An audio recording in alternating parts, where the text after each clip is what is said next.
كثيرا طيبا مباركا فيه كما يحب ربنا ويرضى. أشهد أن لا إله إلا الله وحده لا شريك له وأشهد أن محمدا عبده ورسوله.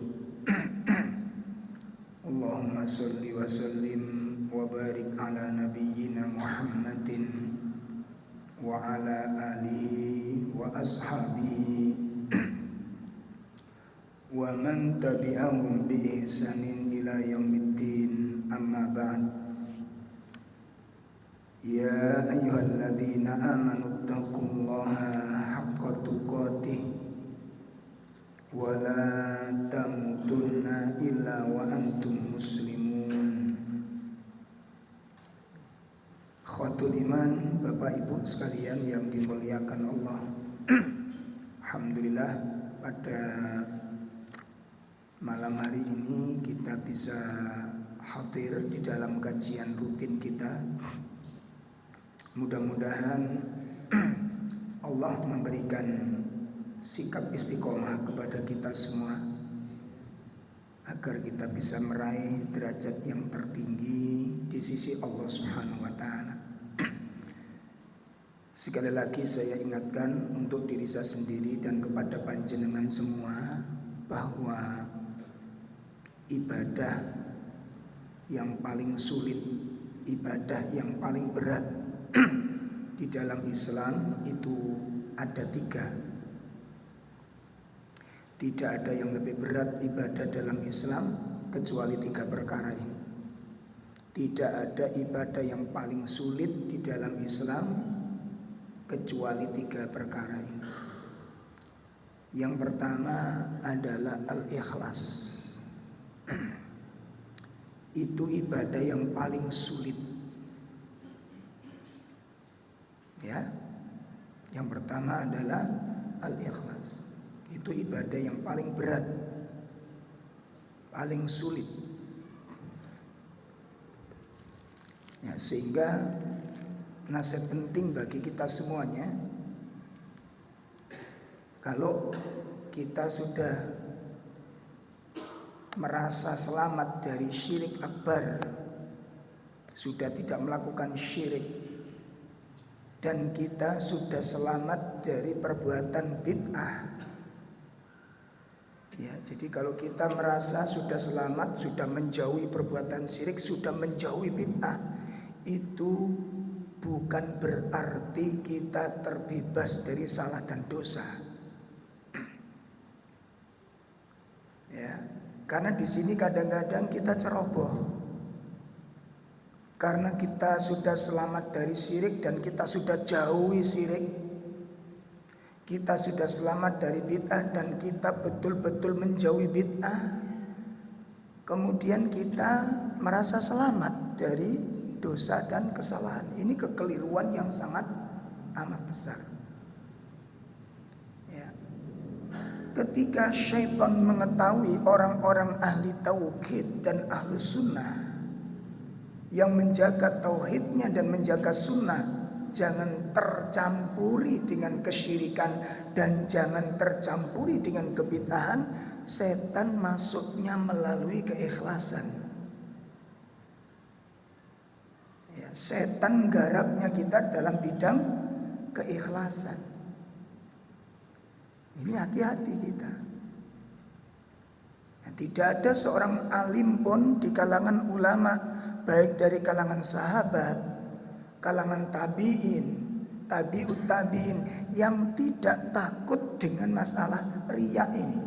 Enggak ada yang merasa aman. Tidak ada yang merasa aman. Makanya ibadah yang paling sulit itu ikhlas. Dan itu yang ditakutkan oleh para ulama-ulama semuanya. Yang kedua apa? As-sabr, kesabaran. Sabar itu ibadah yang paling sulit.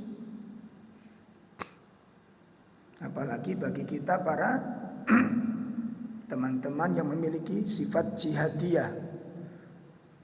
Itu Masya Allah, gak kena anak wong watuk, gak kena anak wong watuk titik jihad. Karena memang karakternya jihad. Materi apa saja ranahnya ke jihad. Ya. Saya dulu pernah mengikuti kajian semacam ini dan belajar di dalam manhaj jihadiyah ini. Itu selama kurang lebih 12 tahun saya. Ya, belajar bersama-sama dengan teman-teman jihadiyah. Surat apa saja itu masuk jihad nanti, Pak. Lalu materi tentang khitan. Ini sih walimatul khitan. Coba kalau menurut panjenengan dengan saya, materi khitan itu yang paling pas tentang apa? Hah? Walimah khitan itu yang paling pas apa materinya? Gak punya materi ya kan? Gimana kok gak punya materinya? Ayo kalau satu misal yang kita harapkan dengan acara walimah itu lah, walimatul khitan. Kira-kira materinya apa? Anak soleh, gitu kan? Mendidik anak yang dan pas ayatnya sama, hadisnya masuk tentang anak-anak soleh, mendidik anak. Lah khitan itu mendidik anak kita, dididik apa? Terluka. Karena jiwanya jiwa dilatih anak kita, dilukai kulitnya, melihat darah. Gak serem ini. Karena memang apa? Sifat dan wataknya, manhajnya sudah dibangun di atas. Jadi materi apa saja masuk jihad. Karena memang orang itu akan menimbulkan, melahirkan sebuah karya sesuai dengan tabiat. Kalau orang tabiatnya seni, semuanya jadi seni. Seperti Roma Irani gak kena delok sembarang karya dadi lagu, Pak. Delok arek bujangan yang dadi lagu. Delok pacaran dadi lagu. Delok wong nikah dadi lagu. Delok wong cerai dadi lagu. Delok wong rabi gak duwe anak yo dadi lagu. Hasilnya mandul. Ya, delok wong cangkruan jadi lagu, begadang. Apa yang gak jadi lagu? Karena memang apa? Apa? Tabiatnya dia tabiat seni. Nah, tabiatnya sampean rosokan, delok sembarang kalir dadi rosokan, delok sandal rosokan. Delok pote kembang, niku nek kembange dicepot rosokan. Kalau ana barang ketok ketinggal wong sing jiwane rosokan, maka semuanya jadi rosokan. Itu sulit untuk mencapai sifat sabar itu. Dan tidak ada sifat sabar di situ. Sementara akhlak Nabi SAW yang paling terkenal adalah sabar. Dakwah modal semua para nabi modalnya sabar. Bagaimana sabar tidak ada itu? Karena sudah dikuasai oleh semangat tanpa didasari dengan ilmu. Itu agama yang paling sulit. Yang kedua, sabar. Yang ketiga, dan ini derajat nikmat tertinggi setelah hidayah. Nikmat tertinggi setelah kita mendapat iman. Apa itu? Istiqomah. Makanya ketika Nabi SAW berdoa, ya Allahumma inna nas'alukal huda wassadat. Ya Allah, berikan aku petunjuk dan kelurusan hati. Kelurusan artinya lurus itu apa? Enggak bengkok, enggak berkurang, enggak bertambah, enggak melampaui batas. Lurus, istiqomah. Sekarang apa artinya kita dapat nikmat hidayah? Apa artinya kita dapat nikmat iman kalau tidak istiqomah? Apa artinya? Kita mengenal sunnah, kita mengenal akidah, kita mengenal tauhid. Apa artinya? Enggak ada artinya itu semuanya. Enggak ada faidahnya itu semuanya kalau kita tidak bisa menjadi orang yang istiqomah. Dan istiqomah itu misteri dari Allah Subhanahu wa taala. Ya, makanya kita tidak boleh merasa aman dari tergelincirnya hati. Saya ulangi, kita tidak boleh merasa aman dari tergelincirnya hati. Tak boleh merasa aman. Nah, makanya salah satu amalan supaya iman itu terjaga dan supaya hati tidak tergelincir itu adalah yulazim an talabil ilm. Hendaknya kita melazimi tolabul ilm. Melazimi ikut kajian, melazimi menghadiri majelis-majelis ilmu, itu salah satu cara yang harus dilakukan oleh seorang muslim untuk menjaga keimanannya, untuk menjaga ketakwaannya agar bisa mendapatkan derajat istiqomah. Salah satu. Jadi ngaji itu aja sakarepe dhewe. Kepingin ngaji, gak kepingin ngaji pulang. Jangan. Ki jenenge gak sakarepe dhewe ngeten iki. Dan pasti hasilnya ndak bagus. Hasilnya ndak bagus. Dan terutama bagi teman-teman yang ingin memperjuangkan Islam, yang ingin mendakwakan Islam, ingin berjihad, wajib memberi kekayaan ilmu kepada dirinya. Ini akhirnya apa? Teman-teman yang punya semangat tinggi untuk untuk membela Islam, semangat tinggi untuk menegakkan syariat Islam, tapi tidak diiringi dengan ilmu, maka semangatnya dibangun di atas emosional. Ya, semangatnya dibangun di atas hawa nafsu tanpa ilmu. Akhirnya apa? Membabi buta di dalam melawan kekufuran dan kemusyrikan itu. Membabi buta, ngawur, gak punya pertimbangan. Ini maslahatnya bagaimana, ini mafsadatnya bagaimana. Pokoknya semangat dan berani. Dakwah itu tidak hanya membutuhkan keberanian. Jihad itu tidak hanya membutuhkan keberanian, tapi butuh ilmu. Butuh apa?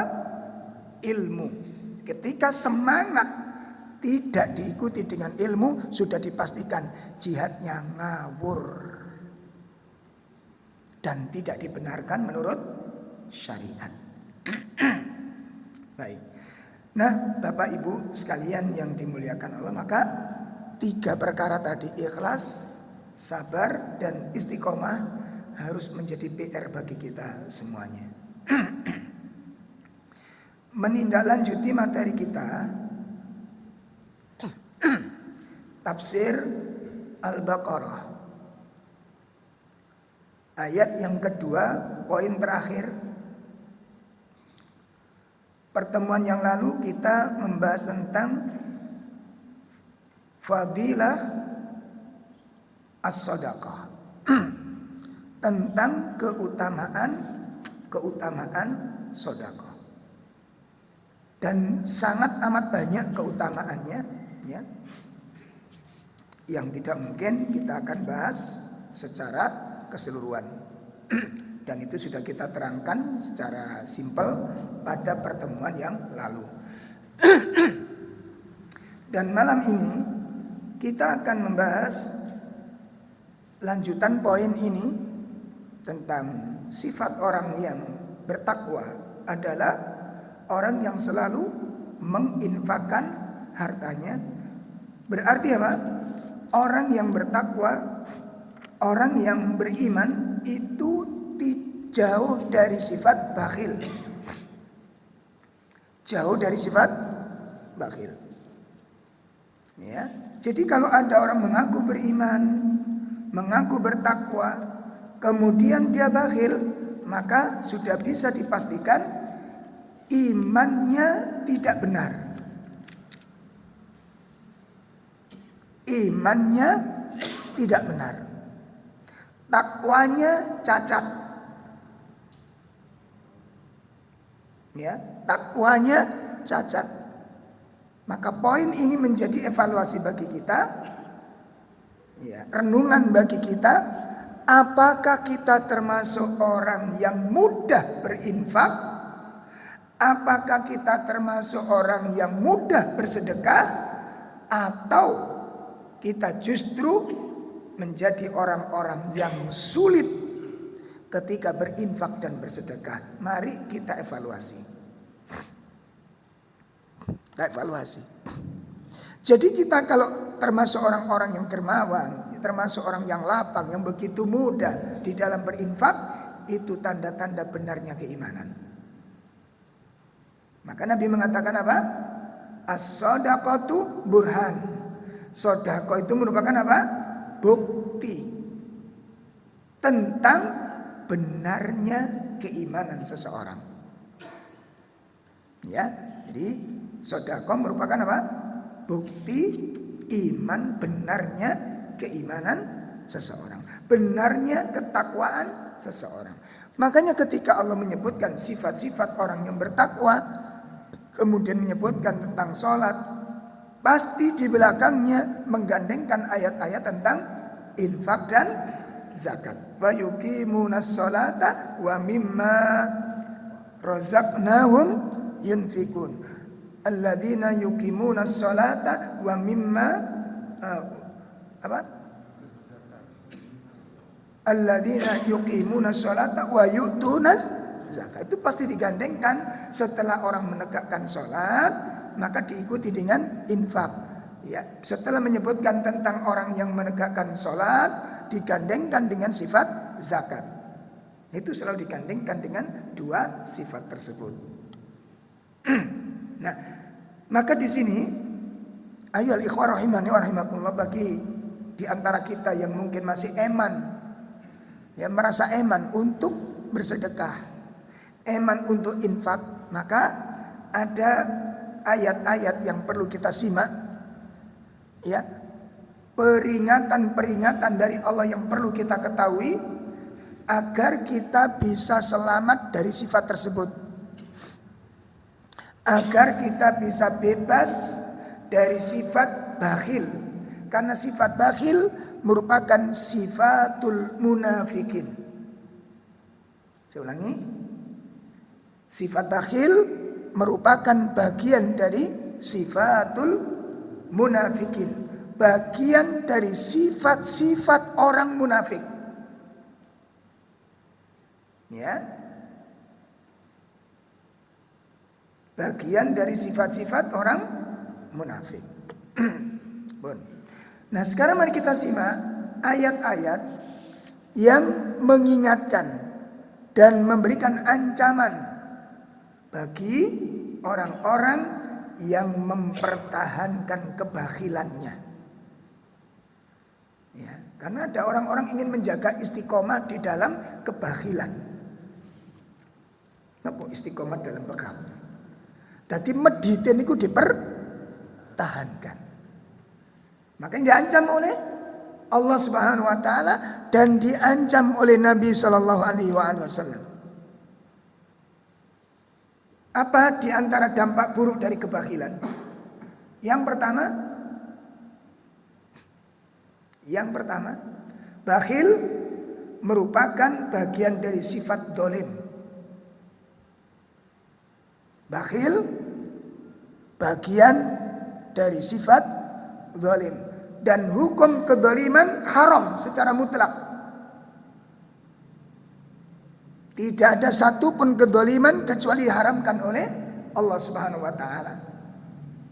Sebagaimana disebutkan oleh Nabi sallallahu alaihi wasallam ketika beliau bersabda, qala azza wa jal, berfirman Allah Subhanahu wa taala di dalam hadis qudsi, di mana Nabi sallallahu alaihi wasallam menyebutkan, Allah berfirman, inni haramtu dzulman ala nafsi. Allah mengatakan, sesungguhnya aku haramkan kedzaliman itu atas diriku sendiri. Subhanallah. Allah sendiri pun mengharamkan kedzaliman atas dirinya. Wa ja'altuhu muharraman bainakum. Maka aku jadikan perbuatan zalim itu adalah perbuatan haram atas kalian semua. Oleh karena itu kata Allah, fala tadzalamu, dan janganlah kalian saling mendolimi. Kenapa bakhil bagian dari sifat dolim? Karena bakhil menghalang-halangi orang-orang miskin untuk mendapatkan kenikmatan. Orang bakhil itu adalah orang yang paling kejam hatinya. Orang yang paling buruk sifatnya. Kenapa? Dia senang melihat orang-orang miskin itu menderita. Mati hati keimanannya. Ya, coba dengarkan ini. Orang-orang yang enggan mendatangi orang miskin, di mana hati nurani Anda? Di mana kasih sayang Anda? Di mana kecintaan Anda? Anda tidak membayangkan orang-orang miskin itu menderita. Anda tidak membayangkan orang-orang miskin itu sengsara. Ini adalah hati yang kejam, hati yang bengis, hati yang rusak. Hatinya orang-orang bakhil. Coba, pantas nggak kita berdiri di atas sajadah, membasuh muka kita, berdoa menjadi orang-orang yang suci, sementara hati kita kejam kita simpan, nggak peduli nasib orang lain. Pantas nggak? Ya Allah, ngeri Pak. Ya, makanya Nabi menyebutkan, wattaqus syuh. Jaga diri kalian dari sifat bakhil. Fattaqus syuh. Jaga dari sifat bakhil. Karena kebakhilan itu menjadikan pertumpahan darah. Karena kebakhilan itu bisa mengakibatkan seseorang bisa menghalalkan yang haram. Menghalalkan yang haram. Maka coba renungkan bapak-bapak sekalian. Kalau kaki-kaki kita tidak pernah menginjak rumah-rumahnya orang yang miskin, apa yang patut dibanggakan dengan langkah-langkah kaki kita ini? Apa yang dibanggakan? Nah, padahal melangkah ke rumahnya orang-orang miskin, menutup, meringankan beban mereka, mengurangi penderitaan mereka, itu adalah amalan yang paling mulia dan amalan yang paling dicintai oleh Allah Subhanahu wa taala. Sebagaimana Nabi SAW ditanya, ya Rasulullah, man ahabbu ilallah wa ayyul a'mal ahabbu ilallah. Wahai Rasulullah, manusia yang bagaimana yang paling dicintai Allah, dan amal yang bagaimana yang paling dicintai Allah. Ada berapa pertanyaan? 2. Satu yang ditanyakan apa? Manusianya. Yang kedua yang ditanyakan amalnya. Manusia yang paling mulia dan paling dicintai Allah itu siapa? Dan amal yang paling dicintai Allah itu amal yang bagaimana? Maka Nabi SAW pun menyebutkan, ya, ahabbun nas alallahi azza wa jal. Manusia yang paling dicintai Allah Subhanahu wa taala adalah anfa'uhum linnas. Orang-orang yang paling banyak memberikan manfaat kepada manusia. Masya Allah. Orang-orang yang paling banyak memberi manfaat bagi manusia. Jadi jangan sampai bapak-bapak, ibu-ibu, jamaah sekalian, ya, Anda yang dijadikan, kita yang dijadikan cukup oleh Allah Subhanahu wa taala ini tidak memberi manfaat apapun di sekitar kita. Jangan sampai di tengah keluarga kita nggak mendatangkan manfaat. Di tengah masyarakat kita tidak mendapatkan manfaat. Di tengah teman-teman kita tidak mendatangkan manfaat. Terus kalau posisi kita sebagai orang yang berkecukupan, tolong didengarkan. Kalau posisi kita ini sebagai orang yang berkecukupan, lalu tidak memberikan manfaat, lalu apa keberadaan kita hidup di tengah-tengah mereka itu? Di mana letak fungsi kenikmatannya? Ini kata orang Arab apa? Wujuduhu ka'adamihi. Napa niku, Pak? Napa mana? Mbuh. Jadi orang seperti ini, Pak, mati dan hidupnya itu sama. Ngeri mboten? Ngeri apa tidak? Urip gae padha ae wong ngeten iki. Ana gae padha ae. Gak ana wong sing melarat yo menderita, ana wong melarat yo menderita. Lalu amat di mana letak kefungsiannya dia hidup? ada manfaatnya dia. Coba kalau kita di antara orang yang terpandang yang diberi kecukupan oleh Allah, hidup di tengah keluarga, saudara-saudara kita termasuk orang yang gagal dan miskin, lalu kita tidak menjadi orang dermawan di tengah-tengah mereka. Manfaatnya kita ada di situ? Manfaatnya ada? Nggak ada manfaatnya. Nggak ada manfaatnya. Na'udzubillah min syarri dzalik. Ini sifat yang paling buruk, karakter yang paling tercela. Karena di dalam ada kekejaman di dalam hati kita ini. Ada kekejaman di dalam hati kita ini. Na'udzubillah. Maka tinggalkan sifat bakhil. Ini yang pertama, manusia yang paling dicintai Allah adalah orang yang paling banyak memberi manfaat pada manusia. Ya. Yang kedua, amal apa yang paling dicintai oleh Allah?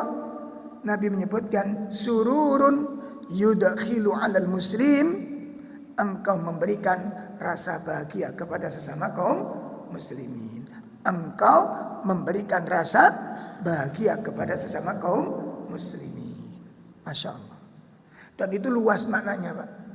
Maknanya luas sekali. Ya. Baik. Ini yang pertama, ancaman bagi orang yang bakhil. Apa tadi? Apa bahaya kebakhilan yang pertama? Bakhil merupakan sifat zalim, dan zalim hukumnya haram. Ya, karena kita membiarkan orang itu menderita dan tidak berusaha untuk menolongnya dan meringankannya. Baik. Kemudian yang kedua, ya, ancaman yang kedua, peringatan yang kedua bagi orang-orang yang bakhil dalam surat Al-Imran ayat 180.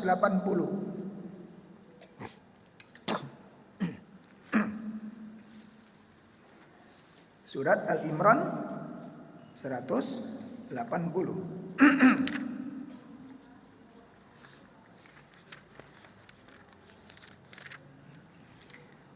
Ya, langsung terjemahnya Ustaz, monggo. Dan jangan sekali-kali orang yang kikir dengan apa yang diberikan Allah kepada mereka dari karunia-Nya mengira bahwa itu baik bagi mereka, padahal itu buruk bagi mereka. Insyaallah. Kemudian apa harta yang mereka pikirkan itu akan digalungkan di lehernya pada hari kiamat.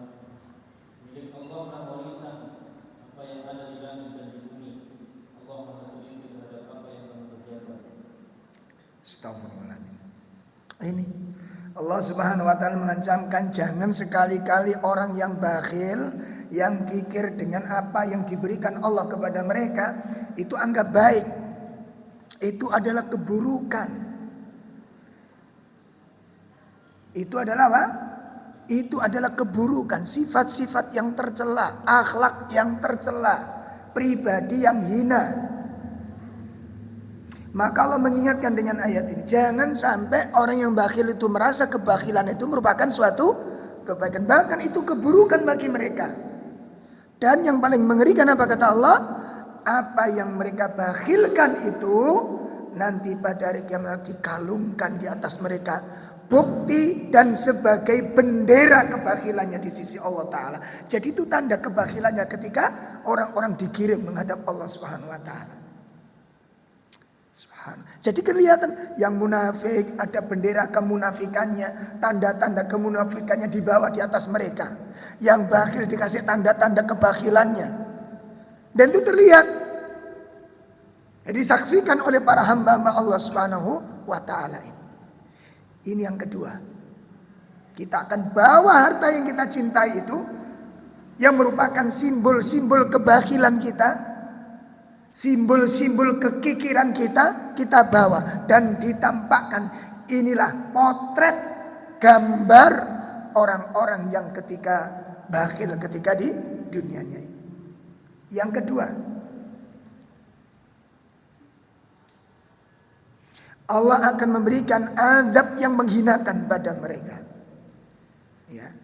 Nah, jangan enak-enak. Kita paling senang-senang hidup paling banter berapa? Berapa tahun?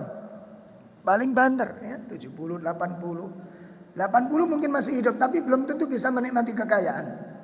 Wong sampeyan wis kawani mangan bebek akeh-akeh. Iya apa enggak? Makan daging sudah ada yang dilarang, makan ini dilarang. Enggak usah bakhil, sik durung waras bakhil sian ya Allah. Ya.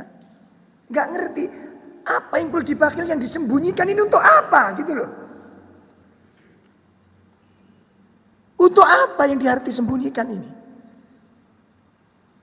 Ini penipuan dan itu bisikan-bisikan syaitan.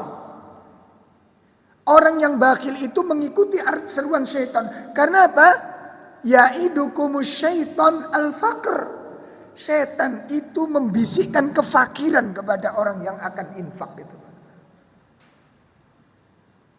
Jadi orang yang bakhil itu sebenarnya pengikut syaitan. Karena mengikuti aruan setan. Setan itu menjanjikan kefakiran. Sementara Allah menjanjikan ampunan dan nikmat yang besar dari Allah Subhanahu wa ta'ala.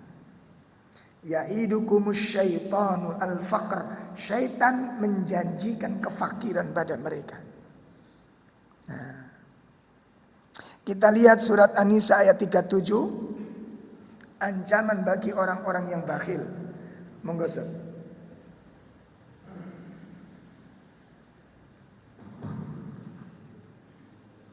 Yaitu orang-orang yang bakhil dan menyuruh orang lain berbuat zikir dan menyembunyikan karunia yang telah diberikan Allah kepadanya dan telah menyediakan untuk orang-orang kafir azab yang Masya Allah. Ya, ini termasuk perbuatan kufur nikmat. Ini termasuk perbuatan apa? Kufur nikmat. Kemudian ancaman yang ketiga Allah sebutkan di dalam surat At-Taubah ayat 34, 35. Ya. Surat At-Taubah ayat 34, 35. Ya, langsung Ustaz.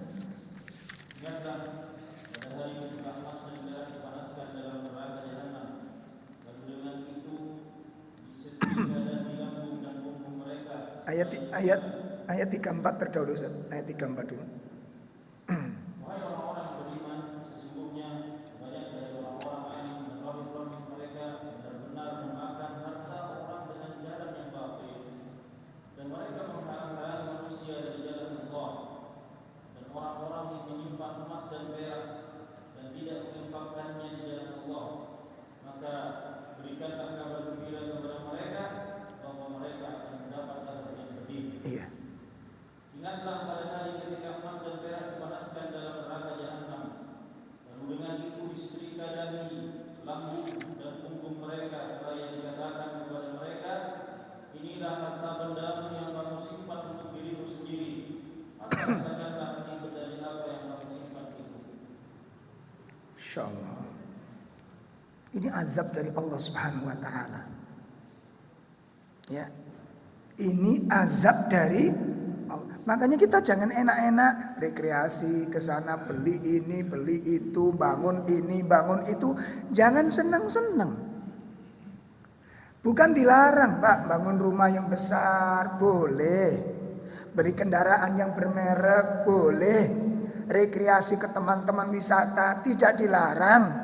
Makan di rumah-rumah makan yang terkenal, silahkan. Namun persoalannya, apakah hak-hak orang-orang yang dititipkan oleh Allah pada kita itu sudah kita tunaikan? Begitu loh. Jelas nggak?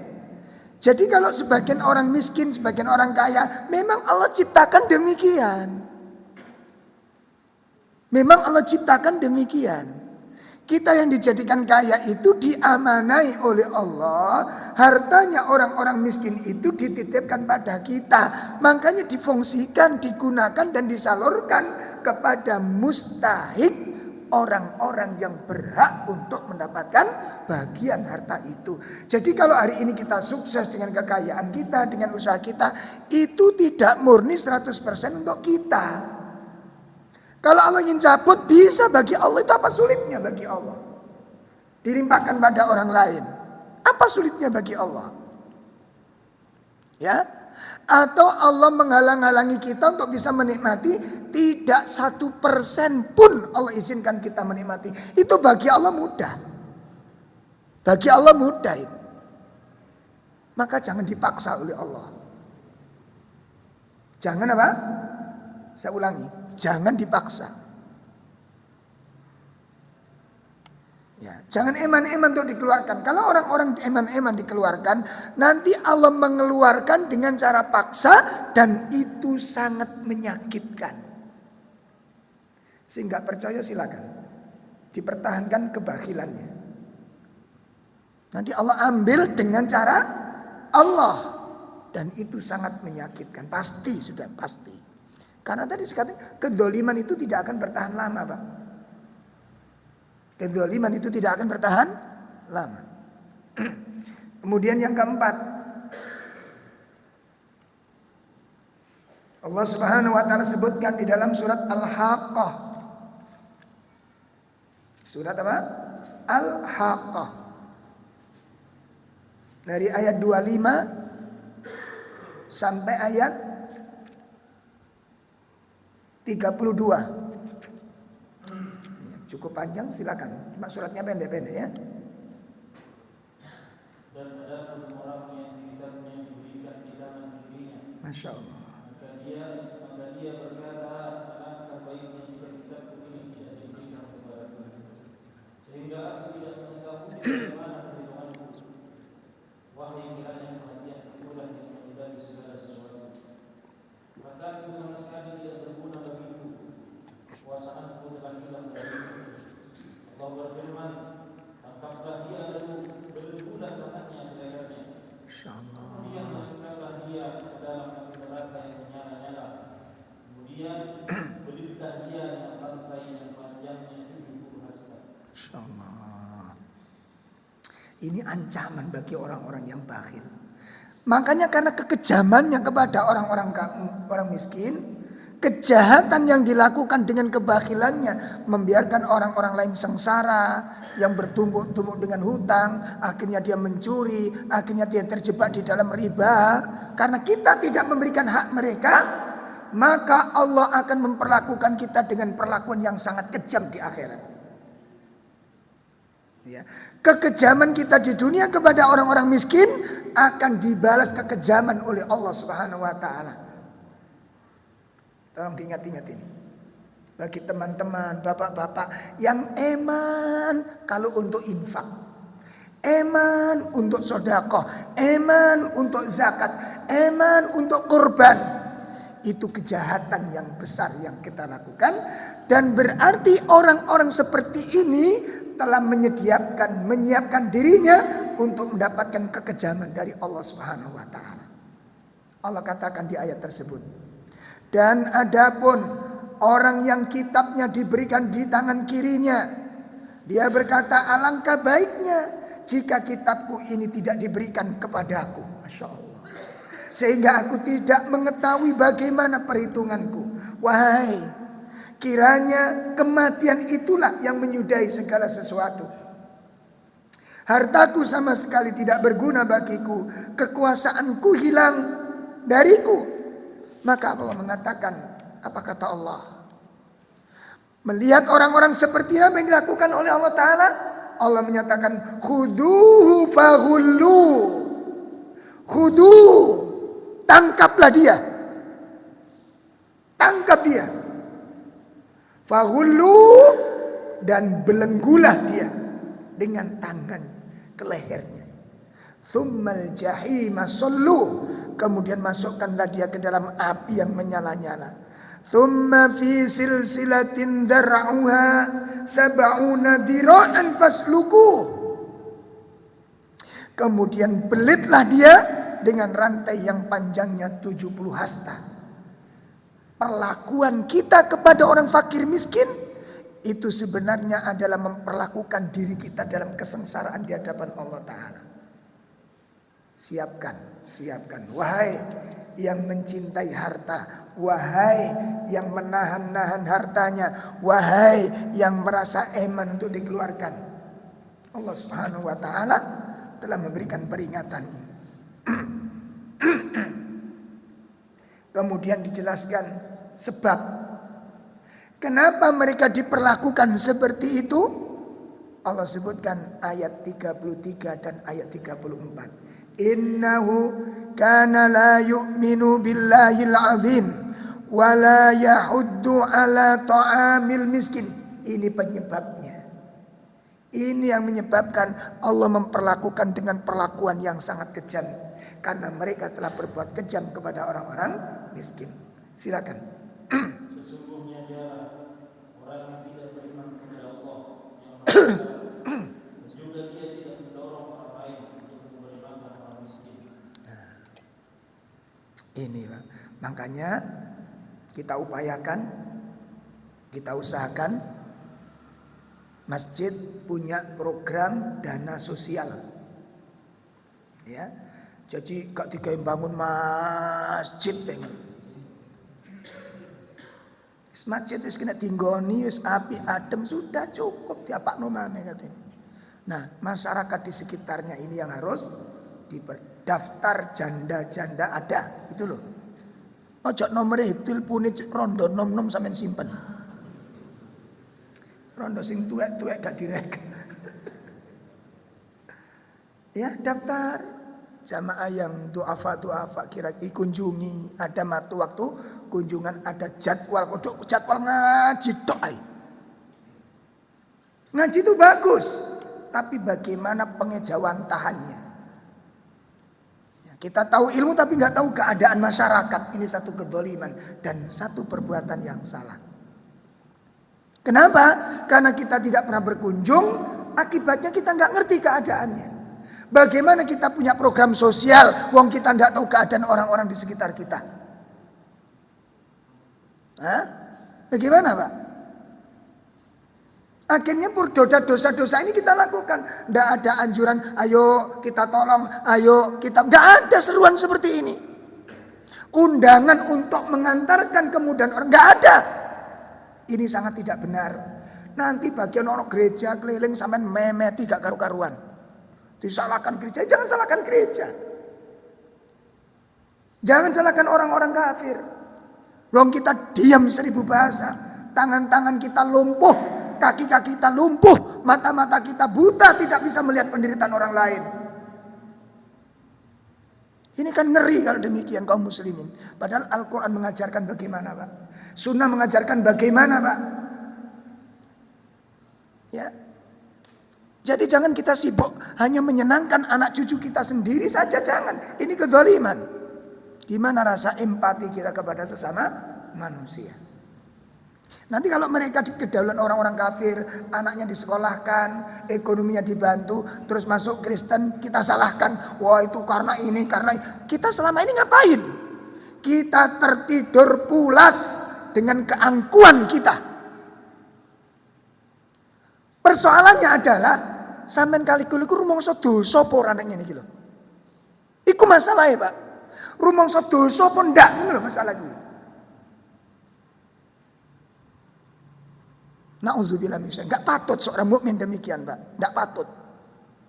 Ya, enggak patut. Harus dihentikan sifat-sifat demikian. Ya, dan ini yang harus kita lakukan. Ada evaluasi. Ada jamaah-jamaah kita yang teman-teman kita. Kalau di sini sudah cukup, masjid punya binaan di tempat lain. Loh gitu loh.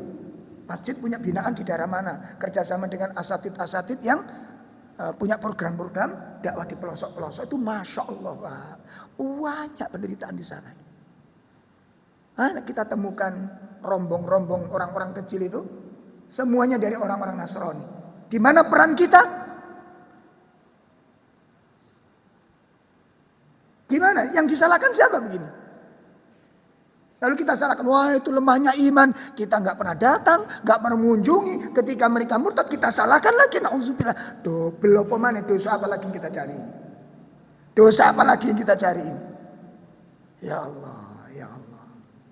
Di luar sana Pak banyak kasus-kasus yang membutuhkan uluran tangan kita ini. Banyak Pak. Makanya perlu ada jadwal untuk keliling gitu loh. Jadwal untuk keliling silaturahim. Nah kerjasamanya bagaimana nanti dengan Pak RT, Pak RT, ada nggak warga panjenengan ini yang sekiranya duafa? Kita ingin tahu datanya dan kita akan silaturahim. Nah, nek silaturahim ojo akeh-akeh wong. Sak masjid melok kabeh. Hancur kehormatannya. Dan jangan, kalau bisa disembunyikan status orangnya ini. Cok di foto, dirimu sak kantong foto ini 10. Ngisi-ngisini. Nggak usah. Paham ini? Dan jangan membuat sengsara mereka. Oleh beras 3 kilo antri 3 jam. Ini kezaliman ini.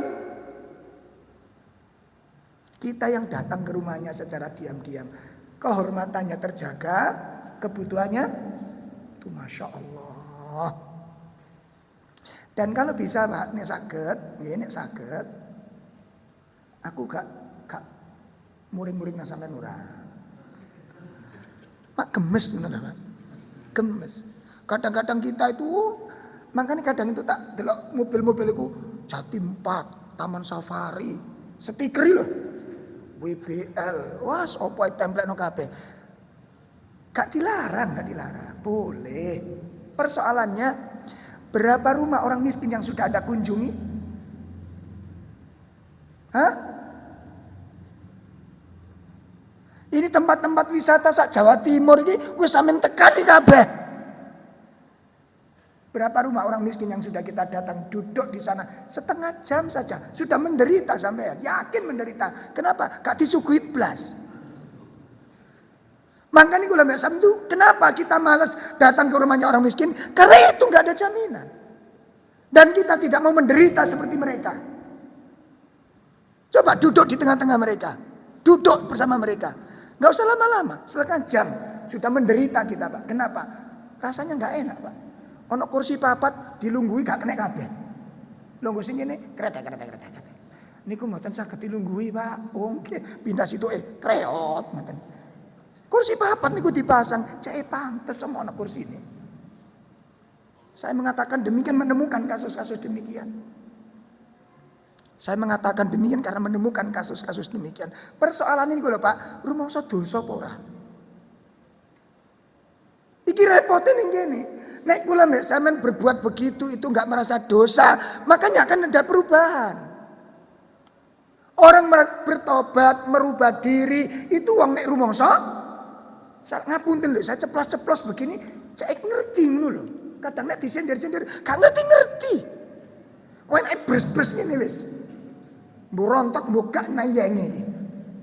Ini ada masalah ini masalahnya. Iya betul, Pak. Ini masjid itu bangun, enggak cukup, ini udah cukup masjid ini, udah cukup. Nek perlu dikembangkan, mungkin meludaknya jamaah, enggak masalah. Coba ya.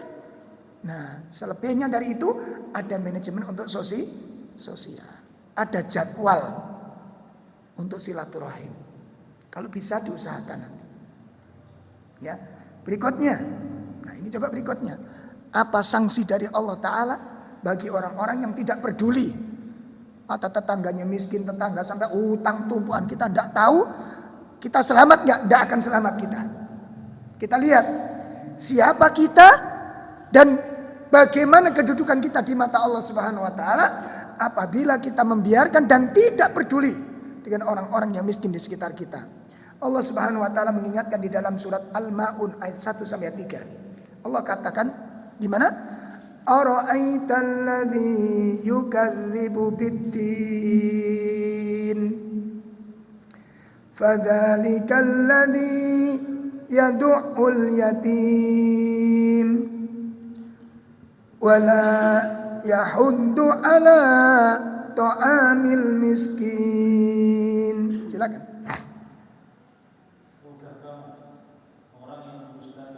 Cukup. Apa ayatnya? Ayat ini berbicara tentang siapa? Pendusta-pendusta agama. Orang yang mendustakan agama. Siapa mereka? Silakan.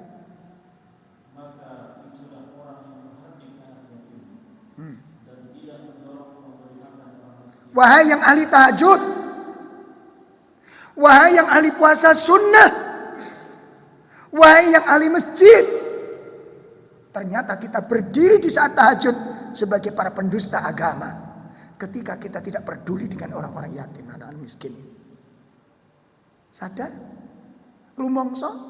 Kalau kita menjadi pendusta agama. Ayat ini siapa yang tidak hafal? Hafal semua kita. Tahu maksudnya? Ara'aital ladzi yukadzibu biddin fadzalikal ladzi yad'ul yatim wa la yahuddu ala. Pendusta agama itu adalah orang yang memiliki dua sifat ini. Ya. Nanti kalau ada orang mencela sedikit agama kita langsung emosi, masya Allah. Lihat sifat kita ini. Betapa buruknya kita. Sudah nggak usah orang lain sekarang. Ayo kita teropong pada saya pun berteropong, bercermin pada diri saya sendiri. Pak. Saya belajar, Pak. Sama dengan panjenengan. Ya, sama dengan panjenengan. Ya. Baik. Dan ini Bapak-bapak ancaman-ancaman yang sangat besar dari Allah Subhanahu wa taala.